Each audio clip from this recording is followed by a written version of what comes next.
Well, just overall a great performance by our guys for sure. Andrew Abbott was terrific. He made some big key clutch pitches with runners in scoring position, multiple innings. But that's what your Friday night guy, your leader, your All-American needs to do to win here in Omaha, and he certainly delivered. And I just felt after 6 innings and the jams that he had pitched out of that, it was time for him to come out of the game. And fortunately, we were able to stretch the lead and bring in Matt Wyatt. And I thought Matt did a terrific job. Matt's been throwing some really, really great baseball for us and can be overpowering at times. And it was just from an offensive standpoint, it's a total collective team effort, right? We capitalized on some opportunities in the big inning, in the 7th inning, with some stolen bases and some big clutch hits. And how about the day that Logan Michaels had? I'm so proud of him. To get his first home run of the year in Omaha, and then to get a couple of other knocks. That guy has been a rock for us in our uniform. He's a tremendous leader. Zach Geloff was outstanding today as well as many, many guys. So just proud that we started off 1-0, and I can't say so many great things about how we played in every facet of the game. We were prepared. They handled the moment very, very well, and I knew they would because of the situation that they've been in the last few weeks. Bennett Conlin, you are up first. Bennett Conlin with the Daily Progress. Coach, you mentioned Logan Michaels and his performance, but to have him do this the way he did on Father's Day in Omaha, what's that like to watch as a coach?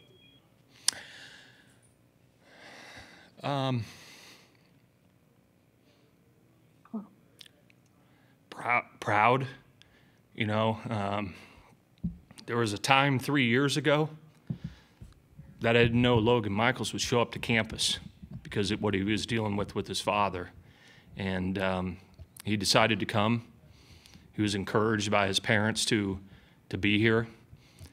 And I'm just so incredibly proud of him to be able to deliver like he did on this special day. I know this day it's special for all of us, certainly, but for him, I'm just elated for him that he can perform for his team and his father can sit there and watch him do it. I'm just really, really excited for their family. Jeff White, you are up next. Brian, Tennessee had runners on 1st and 3rd in the 1st inning with none out. Abbott worked his way out of that. How pivotal do you think that was, what Andrew was able to do? And looking forward in this tournament, to have only used 2 pitchers tonight, how well does that set you up for Tuesday and beyond? Well, I think Jeff, I think it sets us up well. That I've been really, really excited about the depth of this pitching staff, the high quality depth of it. I just feel like we have some really elite arms in many of them. So to only have to use 2 of them certainly excites me. So the 1st inning, this game is a game of it's emotional, and it's for him to show the poise, the calmness that he did in that 1st inning. Sometimes here in Omaha, that 1st inning can be a difficult inning for starting pitchers. And he handled it like a champion, handled it like a winner. He continued to make pitches and was fortunate to get out of it. And I think those momentum swings that you can see in these games when the competition level is so elite that you have guys that step up and do that, it was impressive. David Teal, you are on the clock. David Teal, Richmond Times-Dispatch. Brian, how do you as a coach handle a young man or approach a young man's situation when he's going through a family crisis like Logan was? Do you give them space? How much counseling do you offer? And has your approach evolved over the years? It has. First and foremost, David, when you have children of your own and you see, when things happen in people's lives, the impact that it has on young people. And, You know, these players that wear our uniform, they look to us as coaches and administrators as leaders that are looking out for their best interests. So, and care for them. That's what this is about, right? Lots to be made about home runs and guys rising up and going on to the professional baseball. But when it comes down to it in its simplest form, it's about caring for young people. And if you have talent and you care for young people, and you're teaching them the right things, you got a shot. And, you know, family is always going to be first.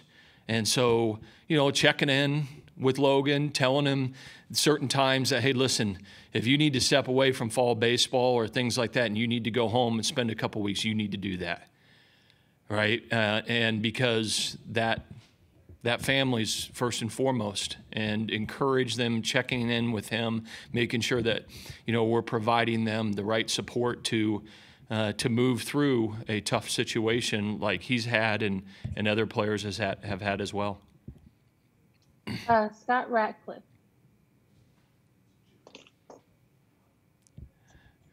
Jerry Ratcliffe.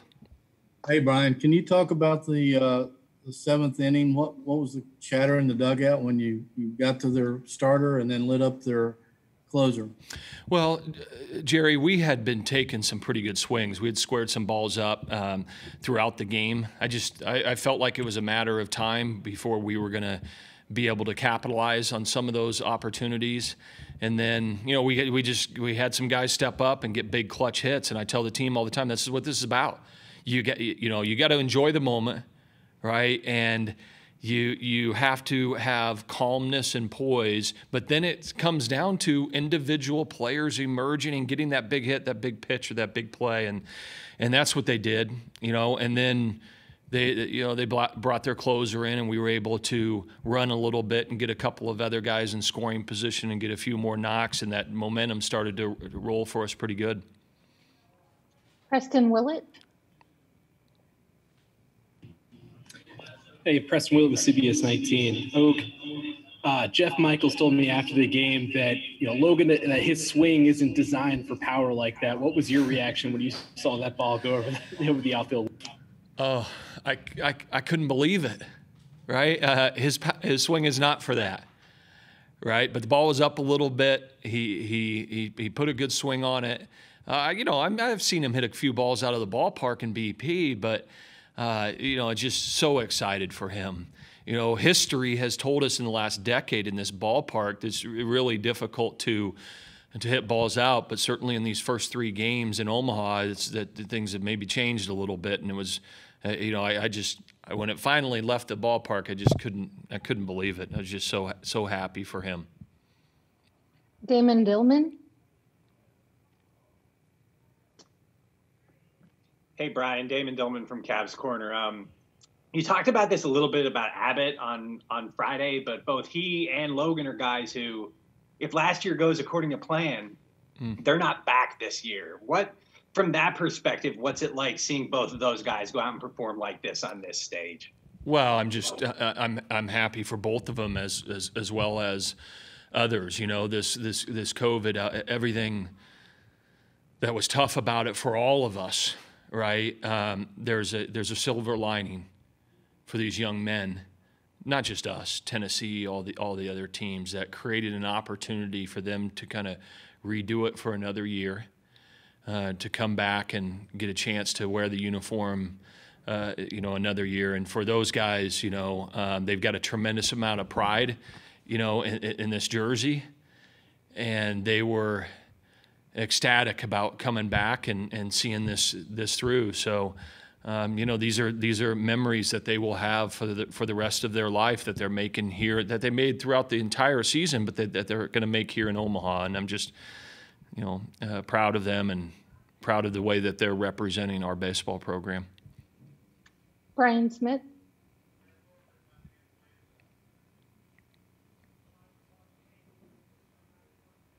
Can you hear me, Coach?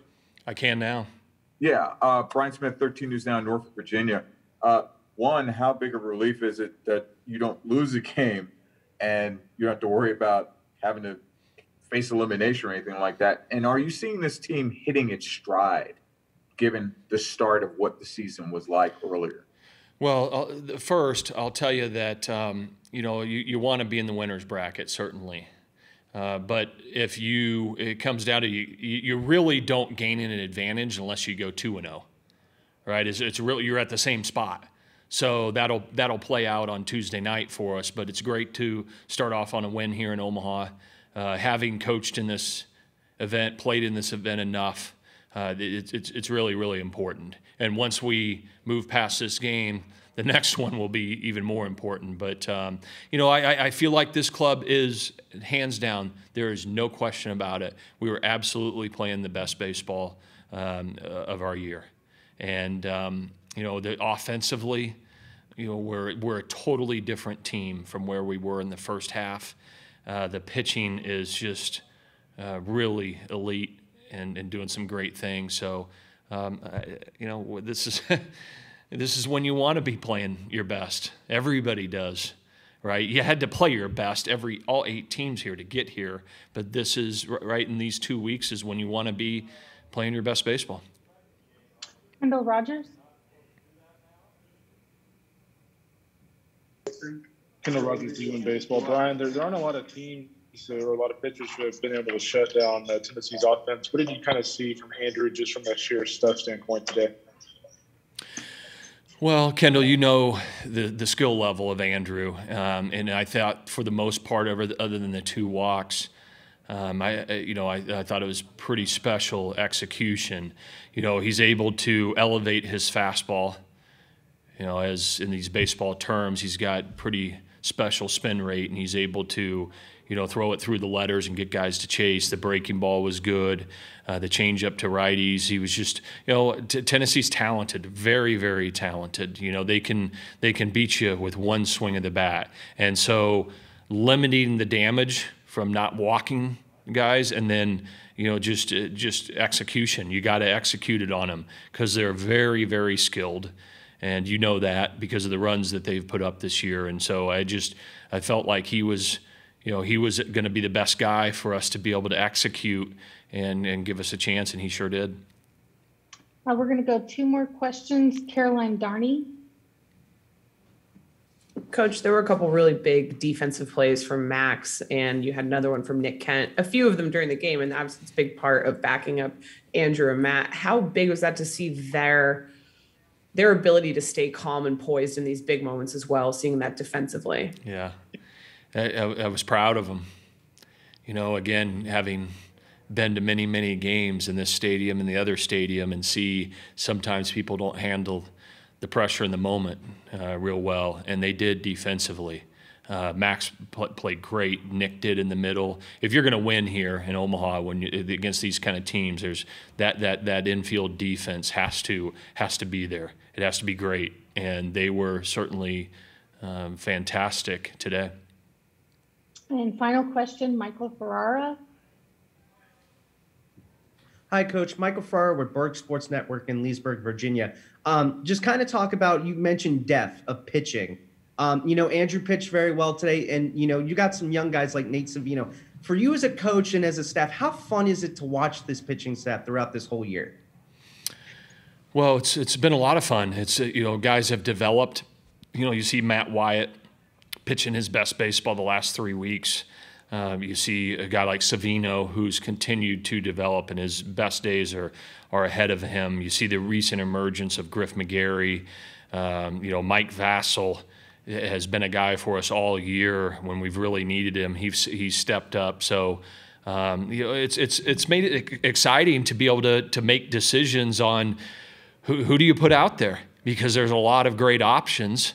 And so it's been fun for Coach Dickinson and I. And by the way, he's doing an incredible job with these young men on the mound, getting them to be aggressive and execute and developing their skill. And the hardest thing that we do is to make decisions on which guy are we going to give the ball to, because there's a lot of great choices. But I'd rather have that decision than the other.